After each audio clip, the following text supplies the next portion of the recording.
Alright gamers, geeks, and other delinquents from the outer realms, it's time for the Gamers in Beta podcast with CapnMikeM. That is a travesty of the highest order if I've ever fucking seen one.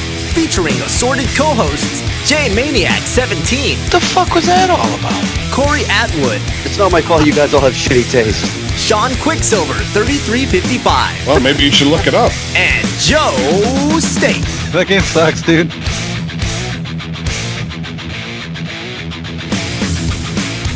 Mic check, testing, hey. Hey, this is Captain Mike M, and welcome to episode 212 of the Gamers in Beta podcast. This is a special edition of the show, as this is going to be the final show of Gamers in Beta. For the last month or two, we've been plagued with nothing but technical issues. Started out with Skype issues, and then our recording software. And last night, we had issues when we attempted to switch over to Discord. We've made numerous tests during the week to ensure Discord would work for us, and it did. But when it came time to record the show last night, Discord stopped working correctly about 20 to 30 minutes into the show. The call got robotic, people couldn't hear each other, all the responses were garbled, and so at that time I made the executive decision to stop recording, and after a night of thinking this through and waking up, I have decided to end the Gamers in Beta podcast. It's been a lot of work, it's been a lot of fun, I've had high expectations, some of which have been met, some of which haven't been met. But I'd say for overall, it's been a good ride. We could continue to fight these technical issues, but I think a lot of it is things we can't overcome. You know, Jay has certainly mentioned on the show numerous times that he has a very poor internet connection. So to get to around 200 episodes with him on the show has been nothing short of a miracle. And the other technical issues that we had are just, not Jay's issues or non-internet issues. Some, like I said, recording stuff. And I don't know what Discord was last night because, like I said, we tested during the week and it worked. But when it came time to turn the lights on, so to speak, it did not work correctly for us. I don't know why. So, it takes a lot of effort to put this show together. During the week, I spend numerous hours looking for articles, reading the articles, then putting the planner together, reread the articles to understand the subject matter, so when I get on here, I'm not just a blabbering idiot. And all the other hours it takes to edit the show, promote the show, things of that nature, questions of the week, keep up with Discord, etc., etc. It's a lot of work, and then when the show doesn't record appropriately, it is very discouraging. And I think after a month or two of these issues, I just feel now is the appropriate time to end the show. I'm sorry that Jay and Corey and Sean and Joe could not be here for the last episode, but that is life. I have other things I have to get to during the week. My week starts usually on Monday. I'm up recording and editing the podcast, and then my week is off and running. I work a Tuesday through Saturday schedule. Sunday night I record the podcast. Monday morning I edit it. Monday night I rehearse with my band. There was just not a lot of free time in my life, and that was fine for a while, but I think with all these technical issues, it's time for the captain to get some free time back. So again, this is going to be it for Gamers in Beta 212. Hopefully you stick with me as I go through this show alone, but if not, I understand. At least you caught the beginning and understand why there won't be any more shows. So let's kick things off here. Gamescom started yesterday with the Xbox briefing in Cologne, Germany.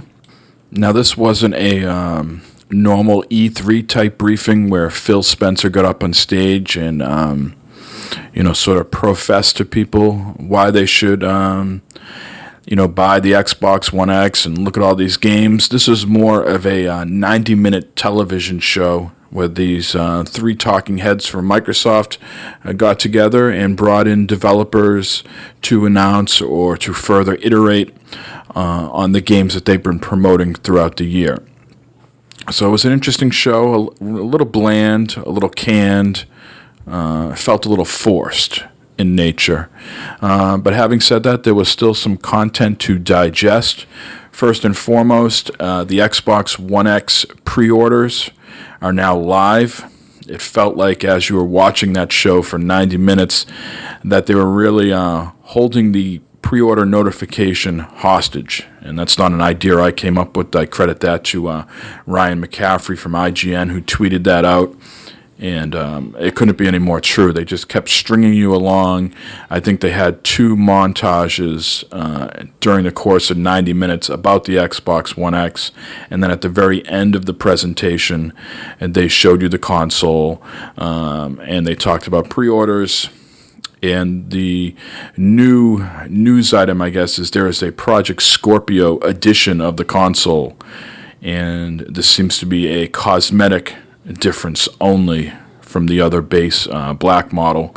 This one is going to have some writing on the controller and on the console itself in Xbox green. It's going to say Project Scorpio. And then on the top of the console, there's going to be some etching on it, and that resembles the look of the original Xbox.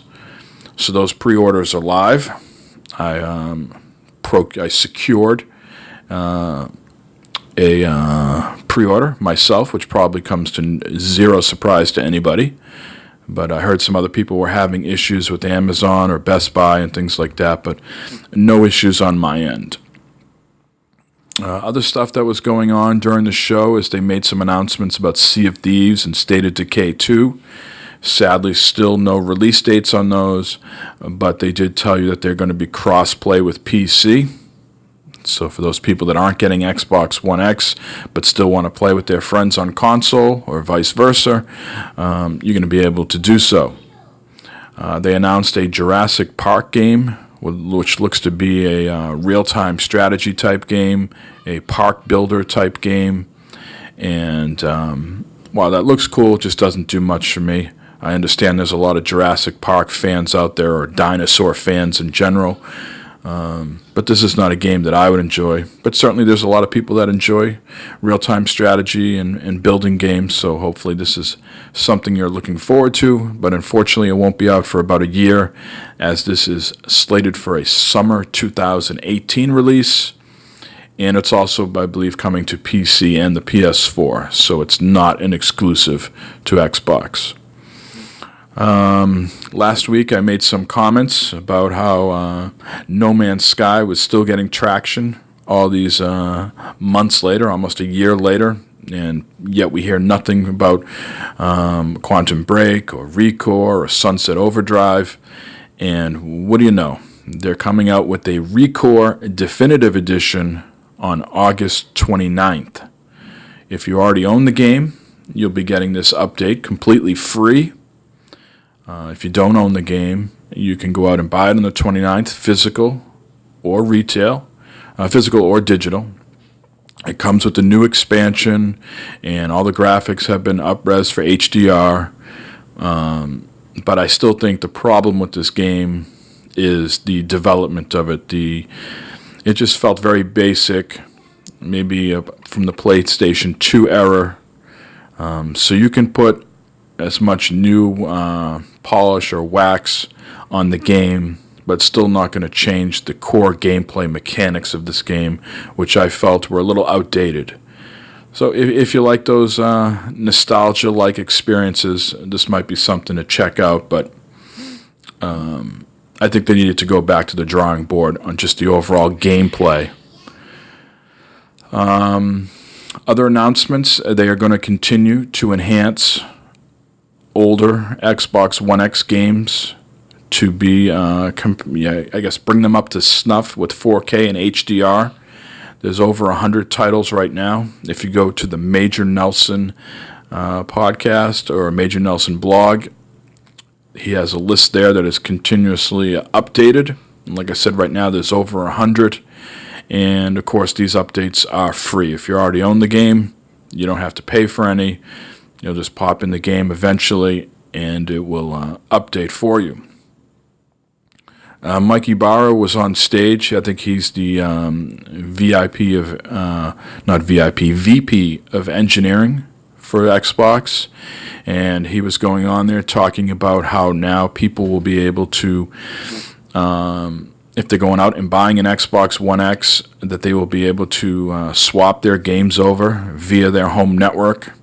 So let's say you have an Xbox One X at home, and you have an Xbox One S or just a regular Day 1 edition Xbox One. You'll be able to copy your games and saves, which probably are already in the cloud, so just games, over your home network. You don't have to re-download them from the cloud. Also, if you've traded in your Xbox One for a One X, make sure you put all your games on an external hard drive, because you can just plug and play, take the external out of your current Xbox One, and then plug it into your Xbox One X, and all your games will work. So those are certainly very cool features for people who don't want to re-download stuff, whether you have data caps, whether you just don't have time, whether you just don't want to do it. They have essentially thought that through for you. Again, you can do it via your home network or external hard drive.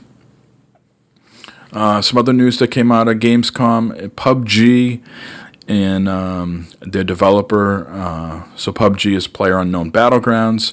Their developer, Bluehole, is partnering with Microsoft to publish PUBG on the Xbox One platform.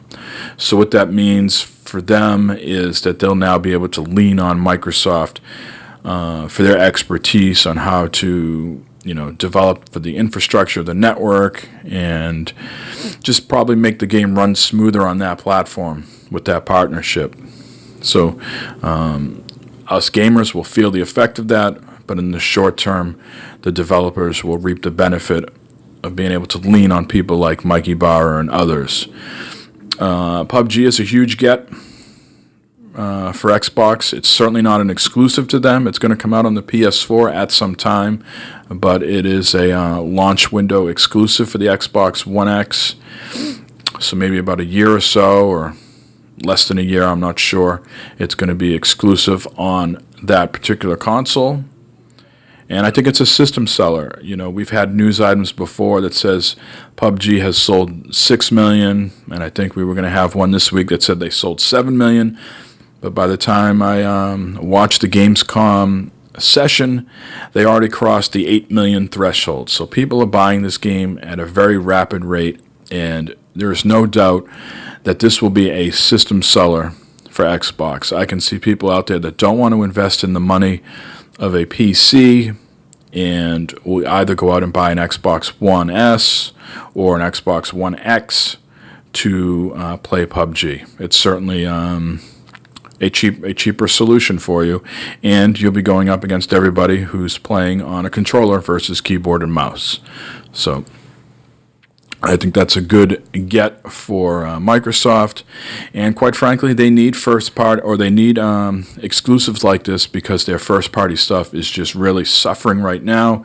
The last bit of news here out of the open is that Crackdown 3 has been delayed to April of 2018. Shannon Loftus made some quotes this week saying that the game needs more polish. She says, "We want to make sure to deliver the right game with the right quality and at the right time. Crackdown 3 is a hugely ambitious game, and we want to ensure we deliver the right experiences all the way through every part of the game, whether that's campaign, co-op, multiplayer, or our competitive multiplayer mode, Wrecking Zone. And getting the balance right between the three modes is important, and we're going to take the extra development time to ensure that." She goes on to say here that, among other items, we are taking the extra time to focus on the visual polish so gamers can feel completely immersed in a living world.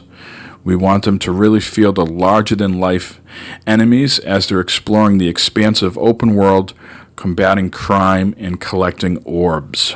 So that's a lot of corporate speak, basically saying the game wasn't ready. We heard your criticism from E3, and now we're going back to work on the game and hopefully have it ready by April. I think it's a big blow for Xbox. Certainly, this was supposed to be a day-and-date release with the Xbox One X. So now we're looking at Forza as the main release game. While I certainly think racing games have a lot of popularity, they're not for everybody, myself included. I don't even care that much about what car I drive, let alone playing a racing sim like a proper Forza game. So I really think that Crackdown 3 had a chance to be a more popular game than Forza. People maybe play shooting games more than they do racing games. I'm not 100% sure on that, but that's my gut feeling. So I think this is a big deal. So now essentially, games that are coming out around the release of the Xbox One X are not first-party games. So you're looking at the Call of Duty is coming out around that time. Shadow of War is coming out around that time. So there's not a lot of first-party stuff going on. Prior to the Xbox One X release will be Destiny 2. So that's not something they can tie to the release. So I really think the Crackdown 3 is a big misstep for Microsoft, and I'll be curious to see how they bounce back from this. So let's get on with the show here. Let's hear from you, the listeners. But first, we want to hear from Rowdy Roddy Piper. They think they got the answers. I change the questions. All right, the question of the week was, what is your most prized possession and why do you value it so much? I'm not sure who came up with this question, but I'm rolling with it. And we didn't get that many responses. People didn't want to give up, what their prized possession was. They didn't want to give a heads up to anybody that was going to break into their home and take their shit. So we got a few here. Let me read them off. First is Soda Bread. He says, I'll bite at this one. My most prized possession that isn't my wedding ring, sappy I know, is probably my mint copy of Rule of Rose for the PS2. Rarest North American released PS2 game. A couple of buddies from college surprised me with it for no good reason whatsoever. Cool. Never heard of it. Devious Mr. Matt of the 40cast says, my Ted Kluzinski bat, which my mom gave me. I think Matt and that bat and his cats have had some fun with that. If you don't get that reference, go back and listen to some old 40cast episodes. Super Lobster 06 says, my Rob the Robot from my original NES when I was a kid. Doubt it works, and it's probably not worth anything, but a piece of nostalgia and video game history. Shownuff71. Think mine may be my Hot Wheels collection. Been collecting off and on since 1978. And I have somewhere north of 1,500 cars, which is pretty minuscule in collectors' circles. Even used to attend the Hot Wheels conventions in Anaheim. My most prized set of cars is a 5-piece set of Red Lines, autographed by Mattel designer icon Larry Wood, and a 10-piece set of Spectra Flame Blue Hot Wheels Classics, valued at $800 last time I checked. Took me almost 3 years to track them down. Ghost Grifter chimes in and says, my comic book collection, lots of Spider-Man and Marvel Mutant series, includes the first appearance of Deadpool, followed closely by my Wayne Gretzky rookie card with the 1-inch rip in it. Awakened Heathen says, I'd say a stuffed animal I named Scott. I got him when I was born. My son now has him. But other than that, probably my Gibson SG and Marshall stack. Smiley face. Let's see, we got Jay Fresh on Discord. He says, my sex toy collection, or my fidget spinner, or my button collection. But on a serious note, it would probably be my PS4, just because that's like all my entertainment in one little box. And lastly, Latina Mafia. She says, well, I definitely say my wedding ring, but not sure that qualifies. Then I think my house. But after yesterday's little incident of it almost burning down, oh no, hopefully everything's okay there. She goes on to say, the only thing apart from my family getting out of it, what I really wanted from inside was all the family photos. So I guess that would be my answer. Family photos. All those memories are priceless to me. Well, glad to hear everybody is okay. Certainly that could be scary. Let's see. For me to answer this question, I don't have anything. That's a prized possession. I'm a pretty materialistic guy. I got a bunch of consoles, a bunch of games, but none of that is rare. It can all be replaced. It can all be traded in and bought back. It's nothing that special. And I think that goes for a lot of the stuff I have, Prized possession, I probably have nothing. Important, I'd probably say my phone. Geez, I'm on that thing all the time. When I go out, I always have it with me in case I break down or you need it in an emergency. So that's probably the most important possession I have. But as far as prized, I don't have anything. I had baseball cards years ago that I sold off. I got a couple autographed baseballs that the signatures are all faded by now that aren't worth anything, and who knows if they're real because you don't have any authentication papers or anything like that. So I got nothing really that's that important to me that can't be replaced. I know it's a boring answer, but hey, I didn't come up with the question, and unfortunately, there is no question of the week next week, because this is it, folks. This is the last episode. So thanks for everybody that has responded to our questions. It has meant a lot to us. It has kept us going, and we appreciated all the time that you took out of your time to correspond with us. So one last time, let's hear from Rowdy Roddy. They think they got the answers. I change the questions.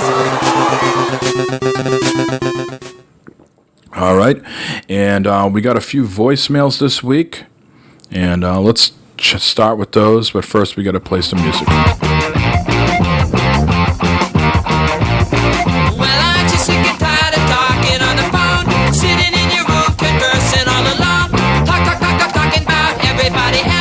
What you'd really rather do is talk about yourself, so don't talk to me, no, don't talk to me. All right, let's hear from some voicemails. Let's see who this is. This was a late entry into the voicemail inbox. Let's see who it is. Hey, Gamas and Bader. This is Jeremy from Dad's Getting Grounded and also the newly formed BFF Bad Fodder Figures.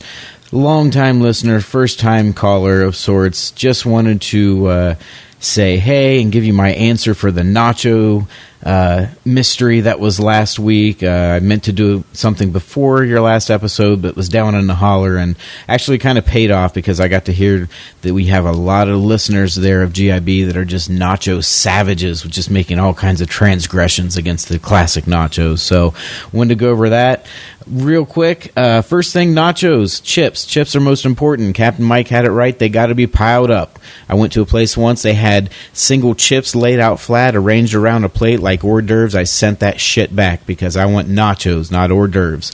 Also, something that I don't think anyone mentioned is the type of chip. So you can do your round, you can do your triangle or a restaurant style. It can be corn, it can be flour, it doesn't matter. Just got to be a good nacho chip. And something I don't think anyone mentioned, it can also be flavored. So, there's some lime. I've also done it with the whole Cool Ranch or nacho cheese. Go crazy. As long as it's a good chip, you're good. So they got to be crispy. Just like Devious Mr. Matt likes his bacon, they got to be crunchy. So when people start talking about chili and cheese sauce, Corey, then that is out because that shit will make your chips flops, not chips. So if you don't have chips, you don't have nachos. Second thing, cheese. Again, cheese, shredded cheese, or some type of cheese that melts. If you get that cheese sauce vat that gets a skin on top after like 10 minutes, it's not really cheese. You got flops. You don't have nachos. Other thing, add-ons. This is the source of disagreement in my house. My wife does her chips, she does her cheese, then everything goes on top of the cheese. That's where things fall apart. You got to put your chips down, then your add-ons. That's your veggies, your meats if you want to do that. But meat should be cubed, not shredded or anything crazy like that. So whatever you want, I don't care. We had some weird, interesting people say some different things that I've never heard of, but basically got to be dry. You can't be putting wet stuff on top of the chips. Then the cheese goes on top. So that way it's not quite your helmet. It's more like a protective net. It keeps all those toppings or all those add-ons onto the chip. Then on top of that, that's when, because now you got the add-ons, you got the cheese, that's when you can do your sour cream. That's when you can do your salsa because you get that layer in between the chip and the stuff that'll give you the stupid flops. So that's what it is. My wife, she puts everything on top of the cheese. She's wrong. I still love her. She's my wife, but what can you do? So that's the proper way to make nachos. Obviously I'm joking, everyone's got their own thing, but really that's the right way to do it. As far as question for this week, my most valuable thing, since we can't be sappy and say children and all that stuff, I'd probably have to go with my most expensive thing, I guess. That would probably be my PC. So for whatever it's worth, it gives me all the entertainment I need, the sweet PUBG goodness, and all the good times I have with my Dad's Getting Grounded guys and the BFF guys.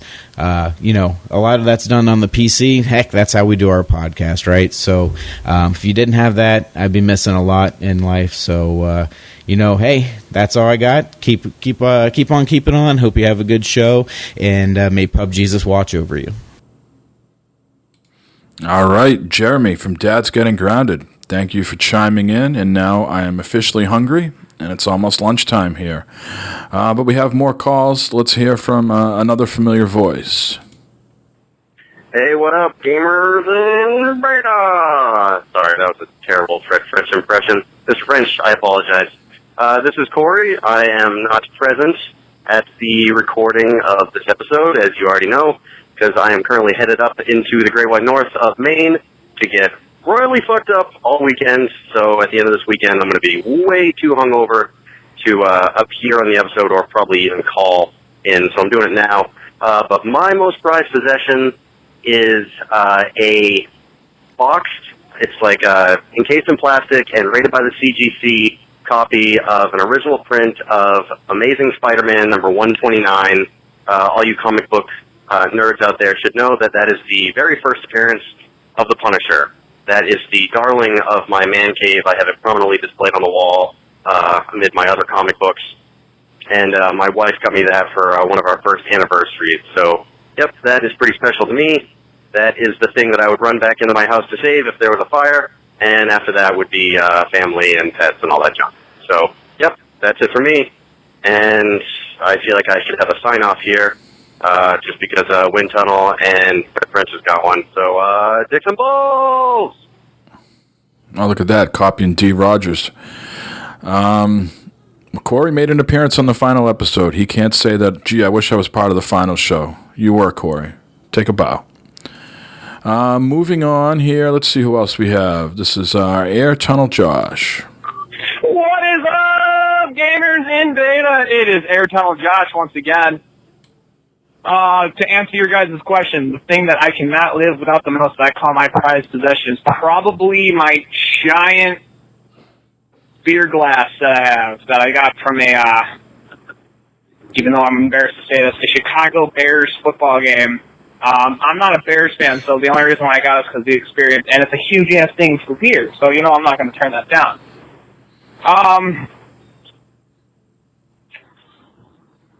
Still waiting if Calhoun freaking responds. Still waiting for that, so I hope he called this week. So, still waiting for that. I was hesitant on not trying to call, so I could be like one of those, like, underground rappers that are just waiting for the disc to come afterwards, and then next week I was going to call. But you know what? I got impatient, because maybe he won't call. Maybe he turned down this little feud. So, I'm still waiting. But, yeah. Still waiting. Maybe he chickened out. Well, that's all, guys. I hope you guys have a good week. Can't wait to hear you guys again. And Air Tunnel Josh, away! All right, Josh, hate to break it to you. You guys are going to have to take your feud offline, as there will be no more voicemails after today. Wah, wah. All right, moving on. I think this is a two-parter from Los of the Future Monkeys. Let's hear what Los has to say. What is up? This is Los from the Future Monkeys. Just saw that it's Sunday, and, I figured, hey, why not leave a voicemail? I'll tell you what is not my most valuable possession. This son of a bitch couch that we just hauled from the upstairs all the way out to the front curb.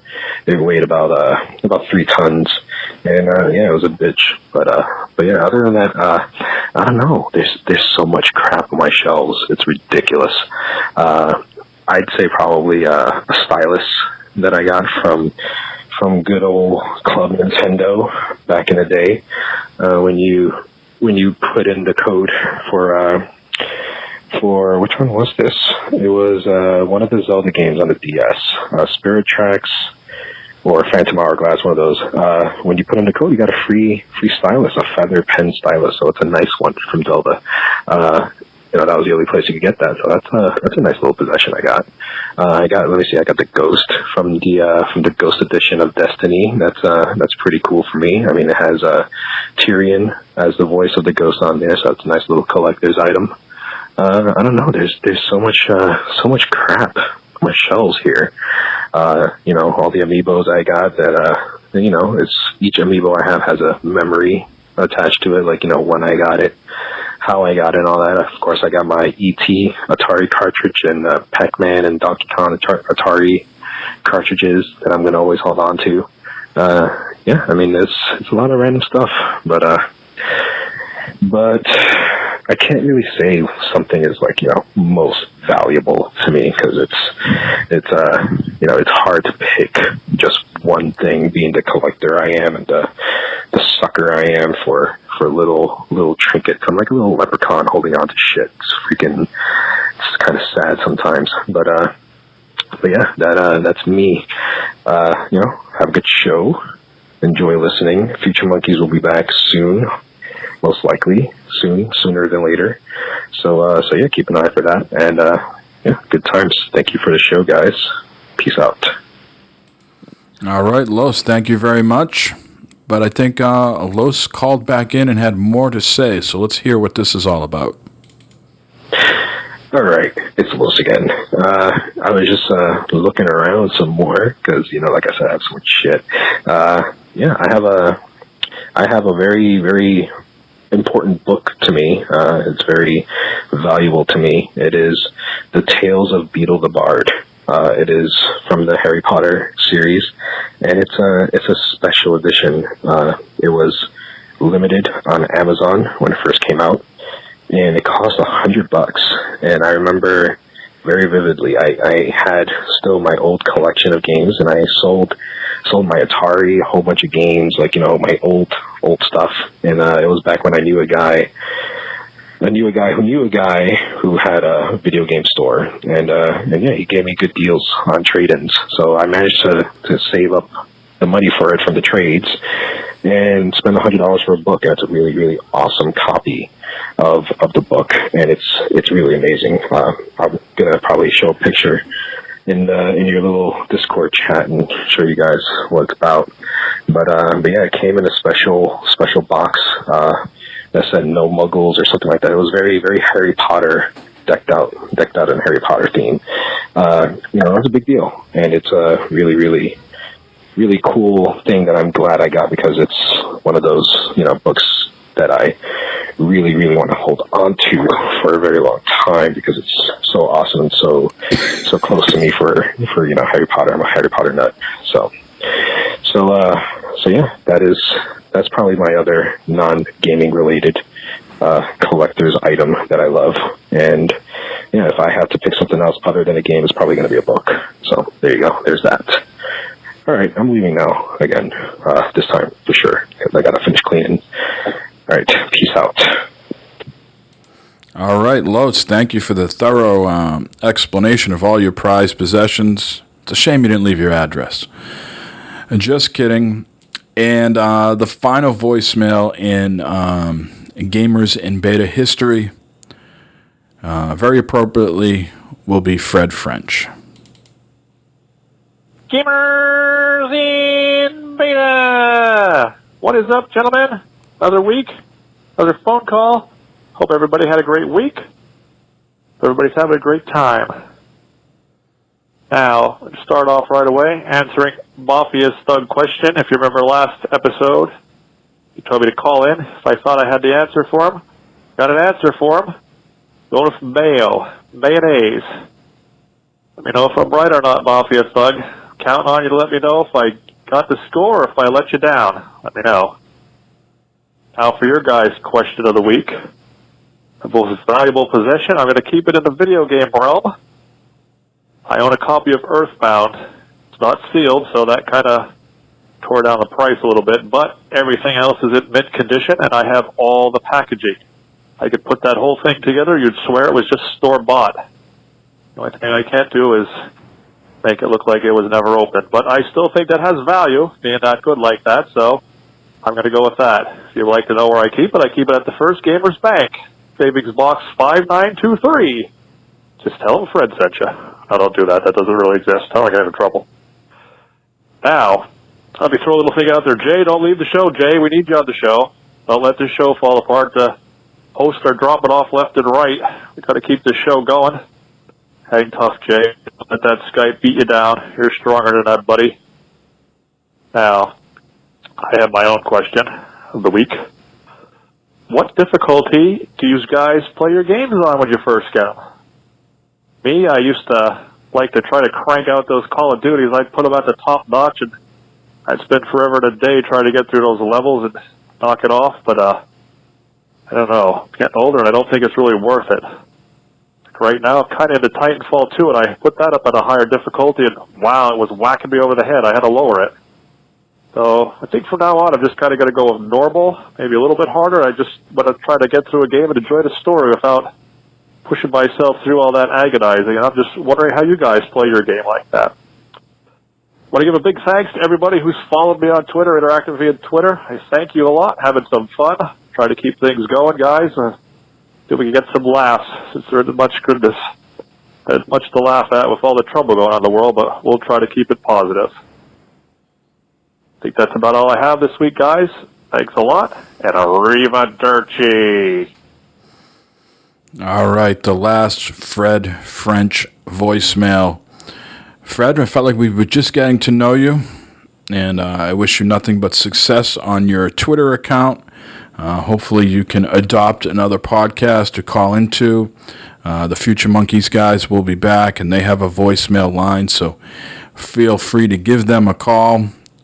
We certainly appreciate the breath of fresh air you have brought into the show, and you can tell by everybody who calls in and tries to mimic what you are doing with your intro. So, again, a tip of the hat to you, sir.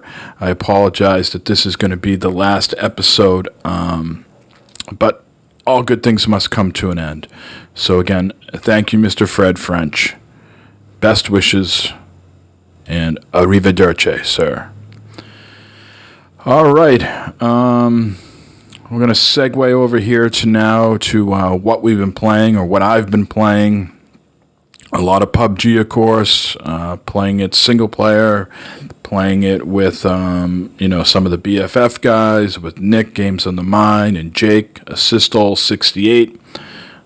So, having fun there. Still no chicken dinners, unfortunately.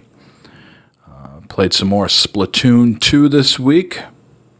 Just ranking up and making progress in single player. Nothing new to report there. More progress in Wolfenstein New Order. And to answer Fred French's question about difficulty settings, this would be something for Wolfenstein where you can adjust it up and down. And I just play games at normal setting, out of the box. I don't adjust them. I don't make them easier. I don't make them more difficult. I know some of the other guys on the show tend to bump down their games, like I think Jay did for The Witcher, to enjoy the story more. I think Devious Mr. Matt from the 40cast does the same thing from time to time. They just want to have a good time and enjoy the story rather than making it difficult. For me, like I said, just out of the box, normal settings is fine with me. And last thing I've been playing is The Division. They had a big update this week, so Nick and I jumped in there and had some fun with that. And I think Bibbers on Discord joined us as well. So that was lots of fun. All right, for the final time here, we are going to jump into the news. So let's play a little bit of the news intro. Extra, extra, read all about it!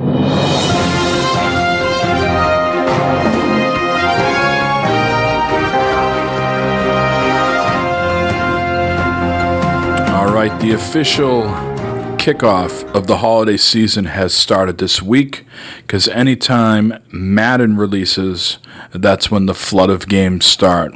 So notable releases for the week: Madden NFL 18, Mages of Mistralia is releasing on multiple platforms. This is a adventure game, hack and slash, spell crafting. It's been on PC for a while, but now it's coming to the consoles. Thimbleweed Park, the game that Joe State talked about on PC, and it's already been on Xbox One. It's now coming to the PS4 this week. Uncharted: The Lost Legacy, this is coming to the PS4. This is the spin-off game from Uncharted 4. This is supposed to be a 10-hour adventure, and I believe it's a $40 game. Pretty sure that's accurate, and it's getting good reviews, so check it out on the PS4 this week. Another first-party exclusive for PlayStation. Next, for the PS4, Velocity 2X Critical Mass Edition. And lastly, for the Xbox One, Path of Exile. That's been in early access for a little bit, but now it is releasing and will be out on the Xbox One later this week. We got a couple news stories here, and then we'll wrap up the final episode. Let's move over to some PUBG news. They are going to stop weekly and monthly patches to maintain a higher standard of quality. So they've been releasing these updates, I think about 20 or so, either weekly or monthly, and they're going to hold off. They say until the official release of the game, we will not have our scheduled weekly or monthly patches rolling out as often. We found internally that being rushed to finish certain features and having shorter QA test time between pushing updates caused more issues than it solved in regards to maintaining a high standard of quality. We want to put our best content out and ensure that everything we do is making the game more enjoyable with every update. So that's a little, upsetting for PC people, because they like the weekly updates or monthly updates. But now is crunch time. Now is head down mode, and the game is, going to release later this year. So be on the lookout for that. Let's see, Gearbox and Compulsion Games have announced a partnership. They are going to be releasing We Happy Few in April of 2018 on PC, PlayStation 4, and Xbox One. Now, someone in Discord said, I thought this was a exclusive to Xbox. The only reason it was on Xbox now and not PlayStation 4 is because technically PlayStation 4 doesn't have an early access program where Microsoft does. So that's why the game finds itself on the Xbox right now. But the final version will be coming out April 13th of 2018. And it will cost $59.99. And last week we mentioned that you could pre-order it at the special price of $29.99. That probably ship has sailed by now, so it's going to cost you $59.99, but you can pre-order digitally or physically and get 15% off at all participating retailers. All pre-orders come with the in-game Jolly Brawly Parasol weapon. PlayStation customers will receive an exclusive dynamic PS4 theme, while Xbox One, Steam, GOG, and Humble Store customers can access the alpha version of the game, which includes the Life in Technicolor update at the time of pre-order. So again, PlayStation doesn't allow early access. These other people do, so if you pre-order, you can play an alpha version of this new update. Or you can just wait till April 13th and play it all in its final form. They also have a collector's edition that's coming out, and I believe that's going to be right around $150. Just looking at the photograph here, it is a mishmash of stuff from the game. There's the mask. There's a Uncle Jack's clock. There's some sort of You Look Smashing illuminated statue. There's records and posters, postcards, and all packaged in a late 60s, early 70s themed We Happy Few box. So if you're one of those people that are really into this game, Gearbox is going to hook you up with all sorts of stuff. Moving on to Friday the 13th. They're going to be adding new maps, a new Jason, and a $4 swimsuit DLC pack. So the developer Ilphonic released a statement this week that they are working on this free DLC. There's no dates are out yet, but there's going to be a new map, and they say it will arrive sooner than you might think, and it will be ripped straight from the films. So does anybody have any ideas what films they could be ripping this new map from? Let some other podcasts know, because you can't let us know anymore. Also, players will be getting a smaller versions of Higgins, Packanack, and Crystal Lake, designed for a faster pace of play. Perfect for those who want to find the current rounds too long or simply want to switch it up. So all that will be coming. And again, there will be a $4 swimsuit pack, $2 for those that bought the game at launch. They're calling the DLC package Spring Break 1984.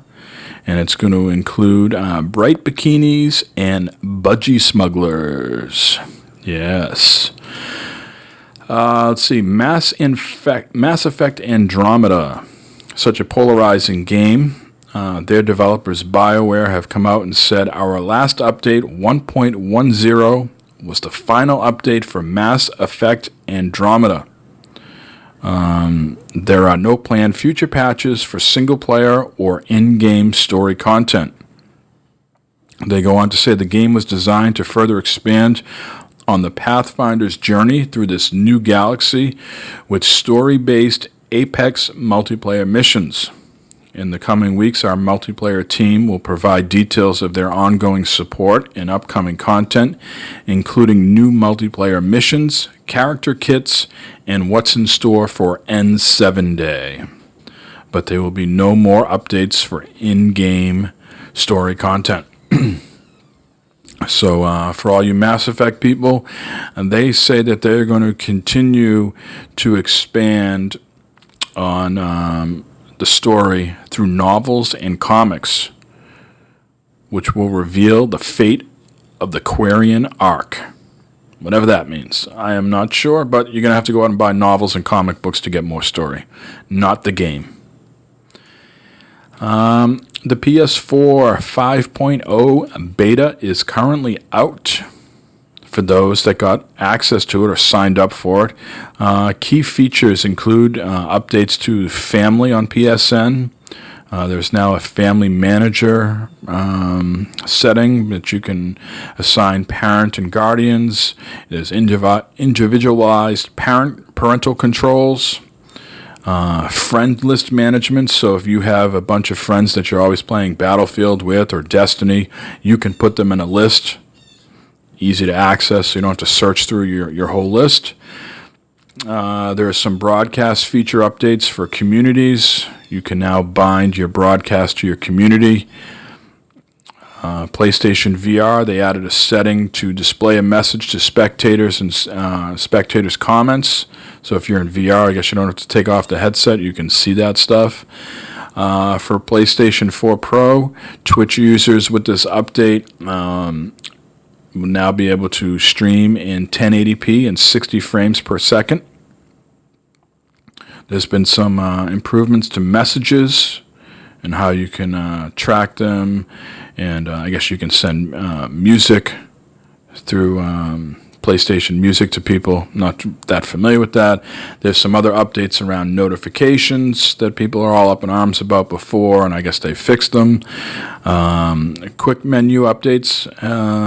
So now, if you press the PlayStation button, the little quick menu comes up, and you can see more things there. You can see the progress of downloads. You can leave a party from the quick menu now.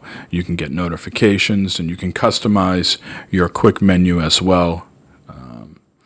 There's other improvements to surround sound on the PSVR. If anybody uses the tournaments feature, there's now a improved bracket viewer. And they've also added some new language additions to the system: Czech, Greek, Hungarian, Indonesian, Romanian, Thai, and Vietnamese. Don't read the comments ever. A lot of people are dissatisfied with this update. They said we had to wait months and months, and this is all we're getting.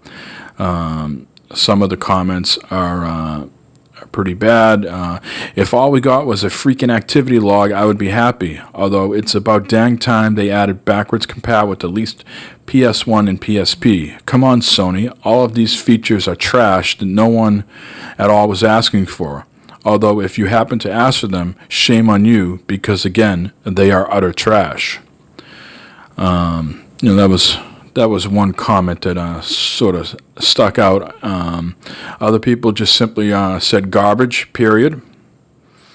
Others are just more upset that there is no backwards compatibility, that you can't change your user ID. There seems to be a lot of unhappy people here in the comments, but I guess that is typical of the internet. All right, no one is happy.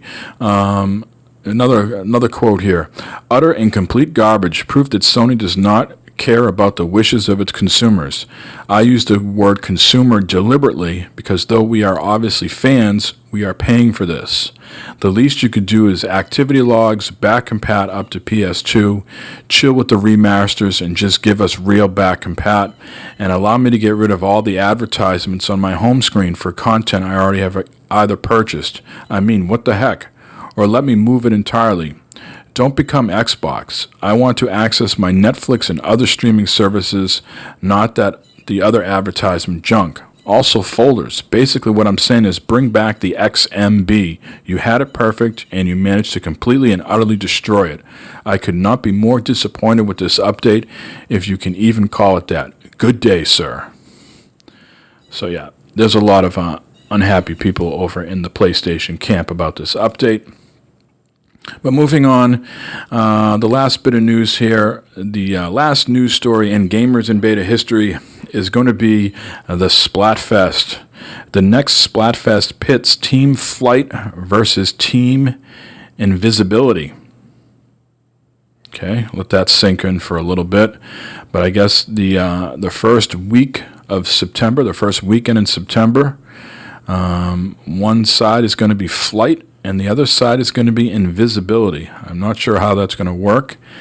But according to traditional Splatfest patterns, Pearl will be Team Flight, while Marina will be Team Invisibility, which will no doubt factor into the already difficult decision, although Flight is clearly the better power. Do you agree with that? Do you think Flight is better than Invisibility? We'll have to, time will only tell. Again, the first weekend in September. And that's for all you Splatoon 2 people on the Nintendo Switch. So guys, that's been all the news, and that brings the final episode of Gamers in Beta to a close. To recap, we've had a lot of fun over the last 4 years, and it's disappointing that it has to come to an end, but I really think the technical issues combined with losing Joe and Sean, Jay's not going to be moving anytime soon and updating his internet, so we would realistically be losing Jay as well. So that would leave it with myself and Corey. And as much as I would like to carry on with Corey, it's probably not fair to put that burden on him. He's a young dad, and his life is busy, so he can't always be here. So we would have a lot of probably missed weeks where it would just be me, and no one wants to listen to me crank out these solo episodes. One out of every couple hundred is okay, but not on a regular basis, I assume. So it just seems like the time is right. I don't feel like I'm done podcasting. I will probably be taking a break from all my podcasting activities for a while to sort of recharge and then see what I want to do. But it's been fun. I thank you for listening or telling your friends or doing anything to promote the show. It has meant a lot to us. And this has been it, guys. And I don't know. I don't really know what else to say. That it's been a labor of love, and I'll certainly miss it on Sunday nights, but life does go on. So this is it, 212 of the Gamers in Beta podcast. See ya.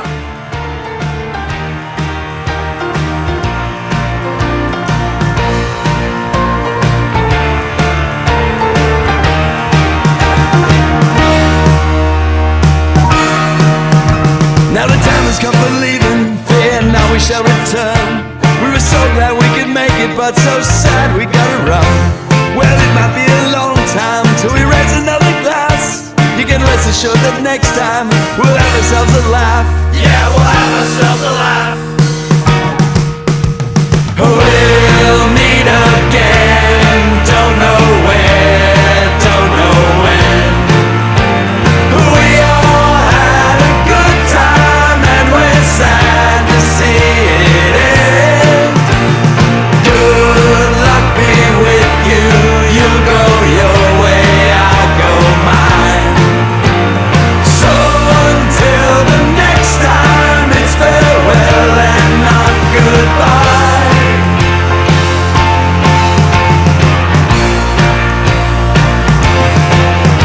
Now the show is nearly over and we gotta pack it in, but we've had ourselves a real good time, it must come to an end. So now we'll say good evening as I write another line. We'll have ourselves a party glass and wish each other well.